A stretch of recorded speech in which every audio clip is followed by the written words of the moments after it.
Buenas tardes.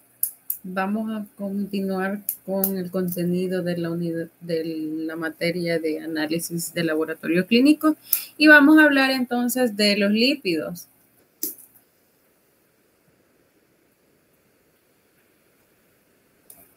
Para eso tenemos una serie de objetivos que esperamos cumplir el día de ahora. Y uno de ellos es que ustedes aprendan y conozcan la diferenciación y clasificación de lípidos plasmáticos, que conozcan las causas y la fisiopatología de las hiperlipidemias, que conozcan los métodos de evaluación en el laboratorio y que aprendan a interpretar aquellos resultados del laboratorio en relación con los rangos de referencia. Para comenzar a cumplir esos objetivos, entonces es necesario que sepamos cuál es la composición química de los lípidos. Y pues los lípidos no es nada más ni nada menos que biomoléculas que son orgánicas formadas básicamente por carbono, hidrógeno y oxígeno. Los lípidos son un grupo de sustancias muy heterogéneas que tienen en común estas dos características, que son insolubles en agua y que son solubles en disolventes orgánicos, como lo son el éter, el cloroformo y el benceno. De estas dos características, pues la principal de los lípidos es su característica básica o principal de los lípidos es la hidrofobicidad. Vamos a ver más adelante cómo es que los lípidos llevan a cabo esta característica de la hidrofobicidad. Los lípidos también cumplen una serie de funciones. En la principal, pues, es que los lípidos son la principal reserva energética del organismo. Nosotros pues almacenamos cierta cantidad de lípidos de la dieta y nuestra fuente principal entonces serían los lípidos, ya que los lípidos se pueden estar presentes en la mayoría o si no es que en todas las células y entonces ahí es donde constituyen una fuente de energía y una manera en el que el organismo almacena las calorías que nosotros obtenemos de nuestra dieta. También cumple una función de estructura y esto es porque los lípidos son parte integral de las membranas celulares y pueden tener un papel estructural en las células, ya que forman parte de las membranas, forman la membrana, la bicapa lipídica en las células. También pueden ser precursores de ciertas hormonas sexuales, hormonas esteroideas, etc. También cumplen una función transportadora, ya que hay una macromolécula que se encarga de esa función que vamos a ver más adelante.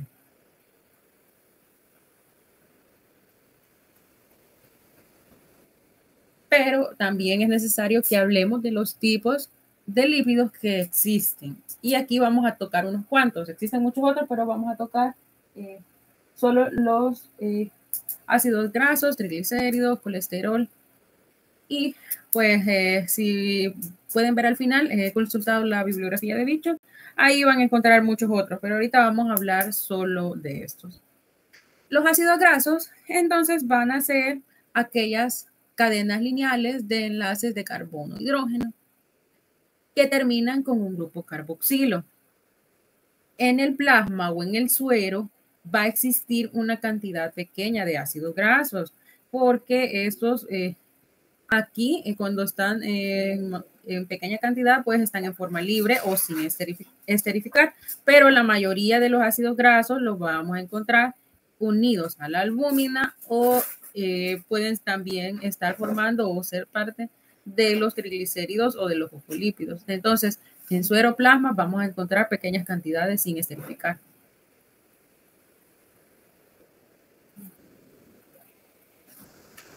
Los triglicéridos son otro tipo de grasas que se encuentran transportándose por la sangre, aportan energía al organismo y provienen mayormente de los alimentos que consumimos, aunque también el hígado va a ser capaz de generar los triglicéridos. Y los triglicéridos contienen 3 moléculas de ácidos grasos unidas a una molécula de glicerol por enlaces éster. El otro tipo de lípidos sería el colesterol. Este es un alcohol esteroideo insaturado que contiene 4 anillos y una sola cadena lateral de carbono-hidrógeno unida a un ácido graso. Esta se sintetiza en la mayoría de los tejidos y esto a partir del acetil-CoA en los compartimientos microsomal y citosólico de las células. También el colesterol puede convertirse en ácidos biliares en el hígado, ¿verdad? Como lo pueden ser el ácido cólico y el ácido quenodoxicólico. Si no se convierten en ácidos biliares, pues también el colesterol puede servir como precursor de hormonas, que era una de las funciones que vimos en las diapositivas pasadas. Sí, puede servir como precursor de hormonas, pueden ser los glucotrienos o hormonas sexuales como los estrógenos. Si no sirve de precursor o está formando ácidos biliares, también puede ser precursor de vitaminas, como es el caso de la vitamina D.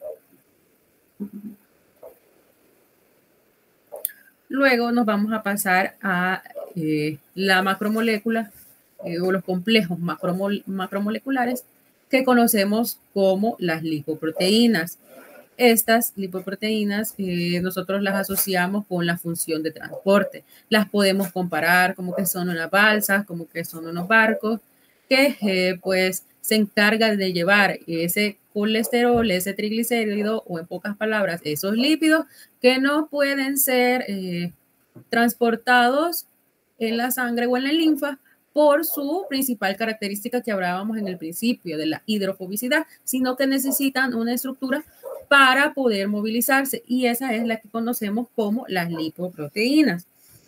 Entonces, esas lipoproteínas están constituidas por una parte proteica. A esa parte proteica yo le voy a conocer como apolipoproteína. Y también está constituida por lípidos y esos pueden ser fosfolípidos, colesterol, triglicéridos o colesterol éster. Las lipoproteínas también se clasifican en una serie, ya vamos a ver cuáles. Y de las apolipoproteínas hay ciertos tipos. También vamos a ver, ahorita solo vamos a ver 2, pero existen muchos más. Vamos a comenzar con las lipoproteínas.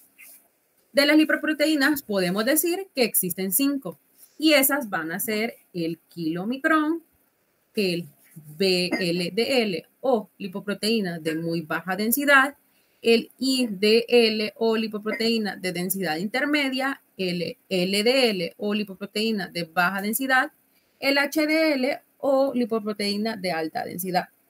Cabe recalcar que estos nombres de las lipoproteínas vienen de sus siglas en inglés. Entonces, esos serían los 5 tipos que tendríamos de lipoproteínas. Cada una cumple una función específica que vamos a ver un poco más adelante. Pero antes de hablar de eso, pues vamos a conocer los tipos de apolipoproteínas que existen. En primer lugar, vamos a conocer pues que la apolipoproteína es la parte proteica. Tenemos un tipo, la apolipoproteína A, que es la proteína principal del HDL, colesterol. También podemos tener una apolipoproteína B y esta va a ser el componente principal de las LDL colesterol, de las VLDL colesterol y de los kilomicrones. Interesante, esta apolipoproteína B va a tener 2 tipos más y va a ser ApoB100 y ApoB48.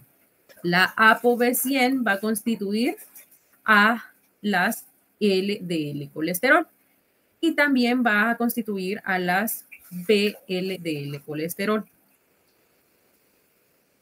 También esta ApoB100, más adelante vamos a ver que constituye también un ligando para el receptor de LDL en las células.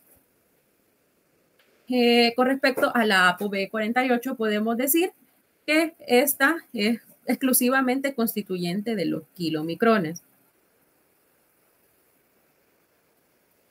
Bye. Ahora vamos a ver cuál es todo este proceso entonces de las lipoproteínas y sus apolipoproteínas y cómo se encargan de llevar esos ácidos grasos, triglicéridos o colesterol, sea cual sea el caso.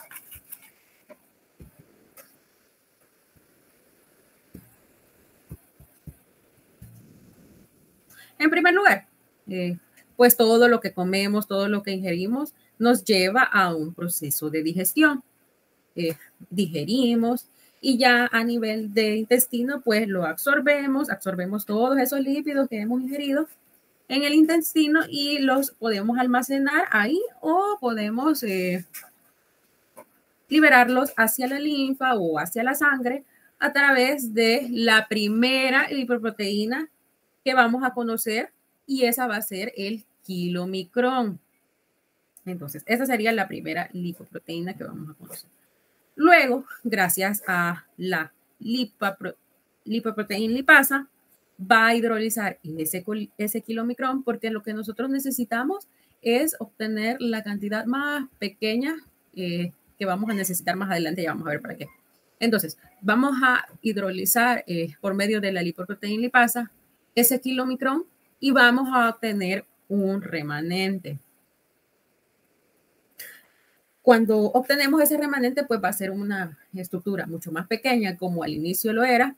Y esta estructura ahora sí ya puede atravesar o ingresar en el hígado. Y en el hígado ahí sí ya también puede empezar a guardar el triglicérido o colesterol o el ácido graso que traía. O también en el caso del colesterol, pues se puede convertir en los ácidos biliares o puede ser precursor de hormonas. Y acá en los estrógenos, se daba una particularidad.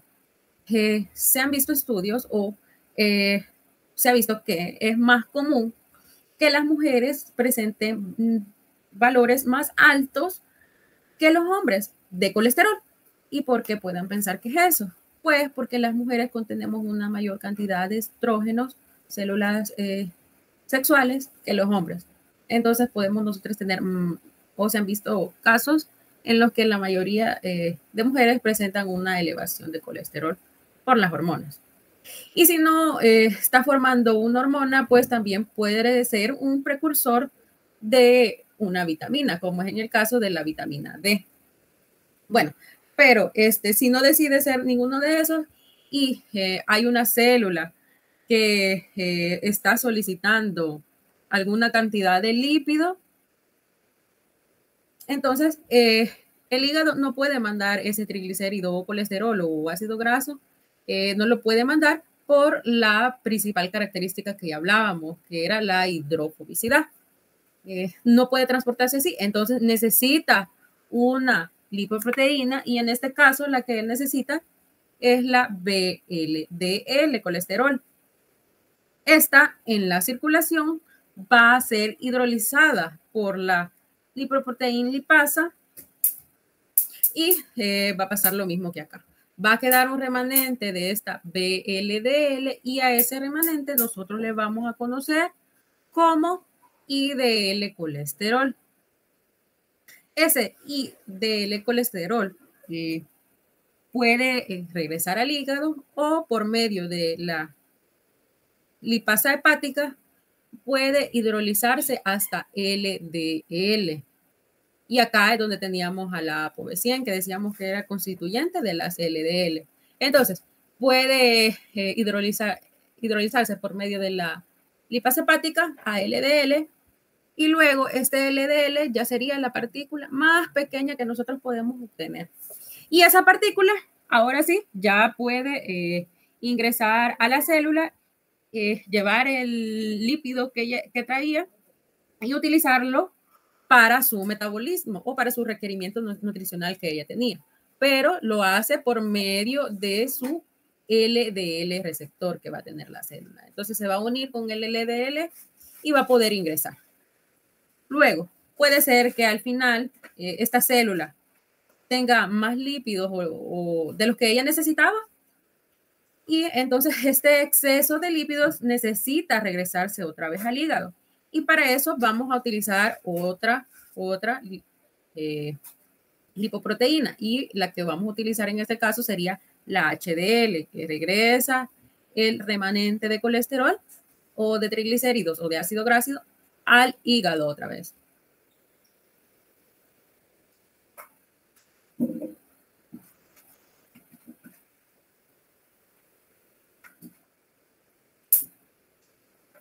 Bueno, ahora que ya vimos los principales lípidos, ya podemos entonces hablar de un perfil de lípidos.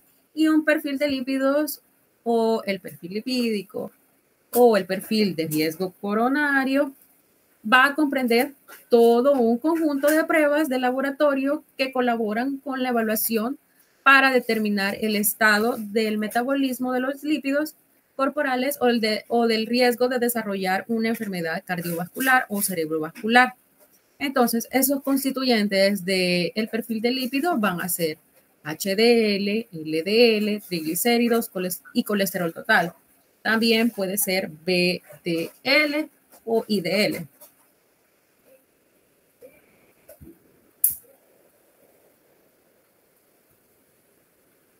Vamos entonces a hablar de la primera determinación, que sería el colesterol. Y pues, en el laboratorio lo hacemos por un método enzimático colorimétrico. La muestra puede ser suero o plasma. Se necesita explicarle al paciente que necesita más o menos unas 8 a 12 horas de ayuno y que se presente al laboratorio en ayuno. Luego de eso, obtenemos la muestra, que puede ser suero o plasma, y el principio del método, pues el método que utilizamos es un método enzimático colorimétrico. Y tenemos acá la reacción.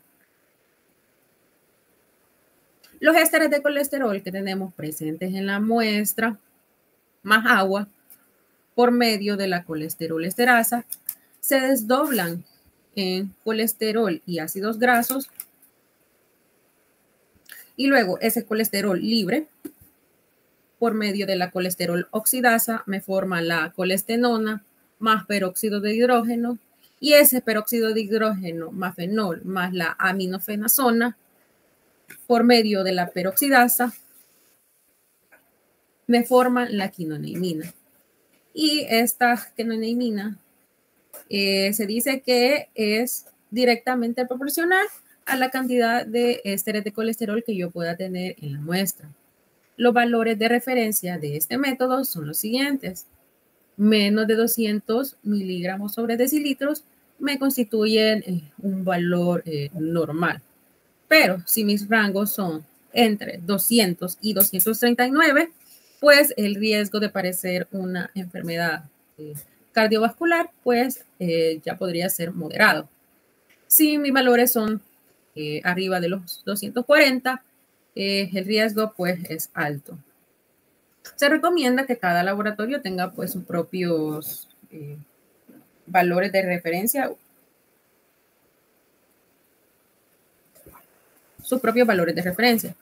Y las interferencias que puede presentarnos este método enzimático colorimétrico, pues tenemos dos. Y esas van a ser la bilirrubina y la vitamina C. Estas dos son agentes reductores que podrían interferir con la reacción de color catalizada por la peroxidasa. Los triglicéridos también los vamos a medir por un método enzimático colorimétrico, y para esto igual un ayuno de 12 horas como mínimo. Y la muestra pues sangre o plasma. Pueden ser ambas.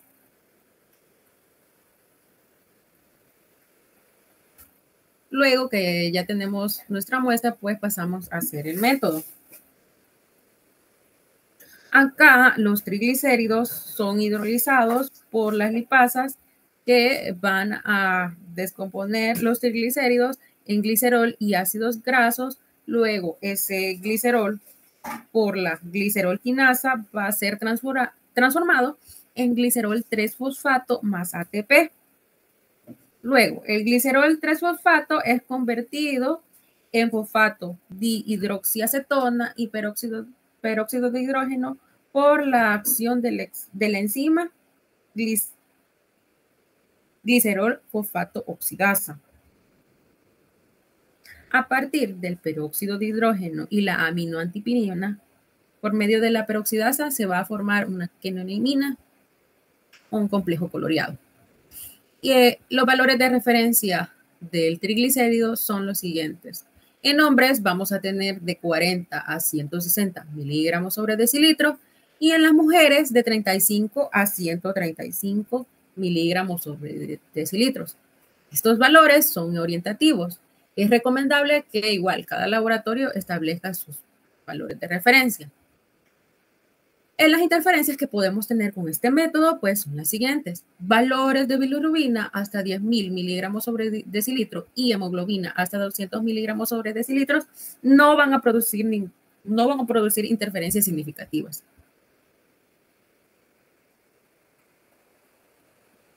El siguiente parámetro que involucra el perfil lipídico es el siguiente. El HDL colesterol. Hay diferentes maneras de poder realizar una determinación de HDL. La que les traigo el día de ahora, pues, es la precipitación diferencial. En esta se agrega un reactivo para precipitación al suero o plasma, ya sea cualquiera de los dos con los que estemos trabajando, con colesterol no HDL que se sedimente por centrifugación con tiempos prolongados de centrifugación de 10 a 30 minutos. Luego se cuantifica ese HDL como colesterol en el sobrenadante, por lo general mediante uno de los ensayos enzimáticos modificados para el intervalo inferior de HDL colesterol. En este método, pues, se forma de dos partes, una precipitación y luego con el reactivo de colesterol hacemos la determinación del HDL. Los valores de referencia del HDL, pues, son los siguientes. Se hace una diferencia de género. En hombres mayor de 55 miligramos sobre decilitros presentan un riesgo bajo.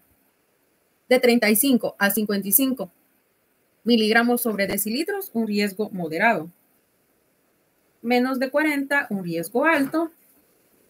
Y en las mujeres, un valor mayor de 65 miligramos sobre decilitros representa un riesgo bajo. De 45 a 65 miligramos sobre decilitros, un riesgo moderado. Y menos de 45 miligramos sobre decilitros, un riesgo alto.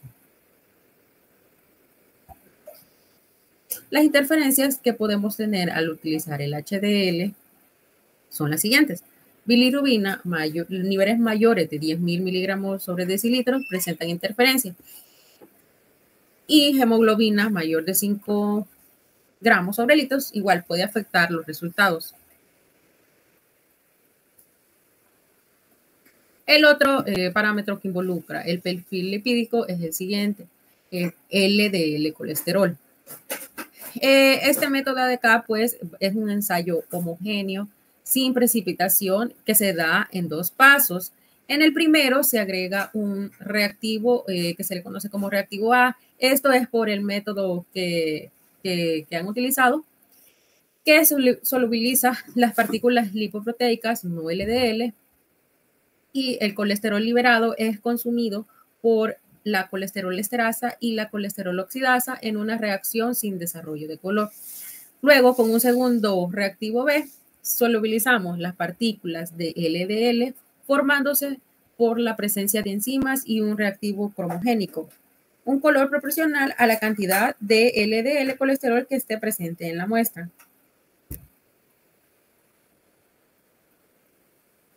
Y los valores de referencia que tenemos para el LDL son los siguientes. Óptimo, diríamos, menor de 100 miligramos sobre decilitros. Buenos, 100 a 120 miligramos sobre decilitros. Moderadamente alto, vamos a manejar unos rangos de 130 a 160 miligramos sobre decilitros. Y un riesgo alto, sí, ya sería mayor de 160 miligramos sobre decilitros. los valores son orientativos. Es recomendable, igual que cada laboratorio establezca sus métodos de referencia. Vaya. Pero pues para las lipoproteínas en sí, los mejores métodos vendría a ser la electroforesis. En la electroforesis pues se trata de la separación de las lipoproteínas en función de su movilidad en un campo eléctrico. Debido a que no todos los laboratorios pueden tener, bueno, la mayoría no tiene electroforesis, pues es que utilizamos estos otros métodos.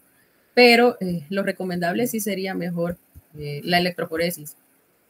También existe otro método que es la ultracentrifugación y esta es la separación de las lipoproteínas en función de su densidad. También puede haber una combinación de ambos métodos. Vamos a pasarnos a las patologías de los lípidos y la principal es la dislipidemia.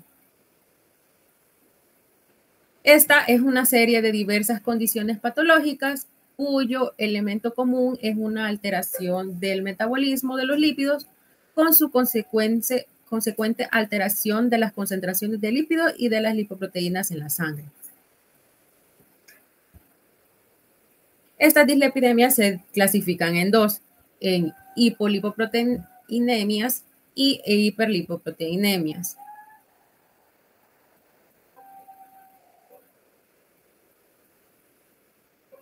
Cuando son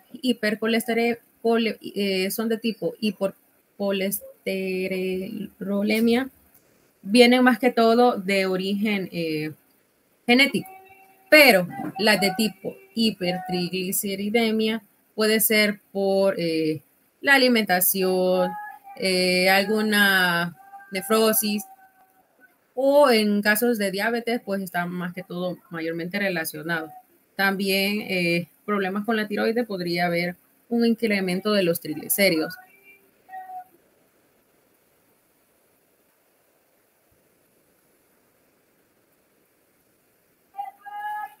Otro término que es importante que nosotros manejemos o que conozcamos es la aterosclerosis. Y esta, pues, como lo podemos ver en la imagen, es la formación de una placa, esterocleromatosa, hasta el punto que se estrechen demasiado estos vasos sanguíneos y ya no permita el paso.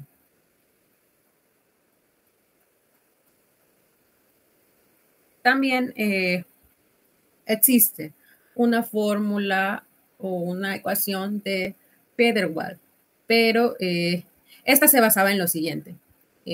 Para sacar el VLDL colesterol, nosotros necesitábamos dividir el triglicéridos entre 5. Así obteníamos el dato del LDL. Entonces, sumábamos el colesterol total y el HDL más el VDL que lo habíamos sacado por una fórmula, lo sumábamos y luego le restábamos al colesterol total. Esta fórmula de Van-der-Waals, hasta la fecha, me atrevo a decir que hay varios laboratorios que la siguen utilizando. Y lastimosamente esta fórmula pues ya no, se ha visto muchos estudios que representan más que todo para determinaciones que no son en pacientes que ya tengan una dislipidemia confirmada. Entonces, también esta ecuación de Van-der-Waals representa unas desventajas, que era de que cuando los triglicéridos daban rangos mayores de 400 miligramos sobre decilitros, no se podía utilizar.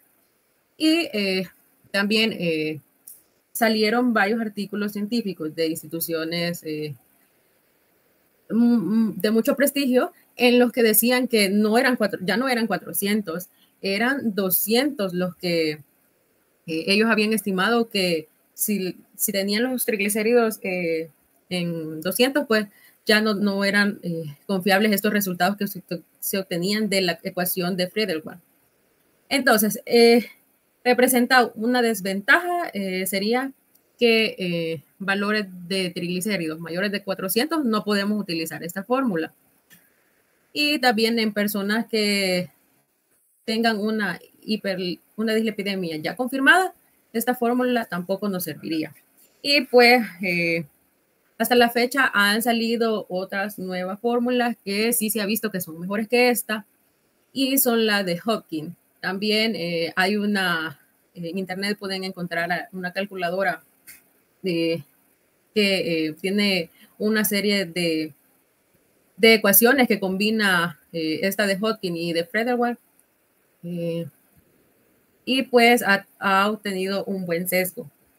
Entonces, si se llegan a topar con esta ecuación de Frederick, tiene ciertas limitantes y es recomendable que ya no se use.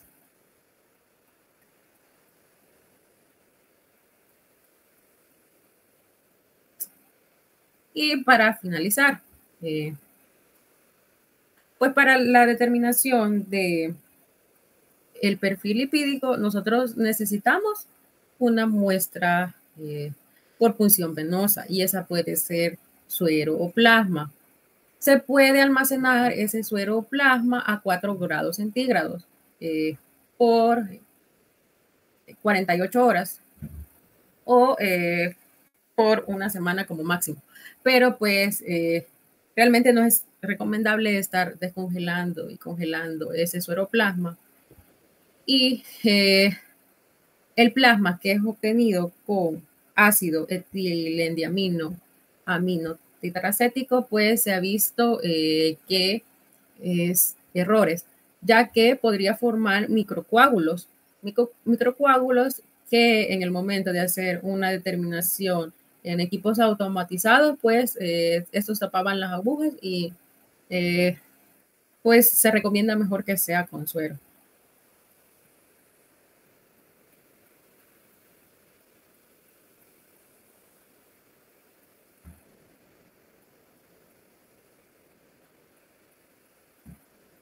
Y pues les dejo acá la bibliografía que he consultado para la clase del día de ahora.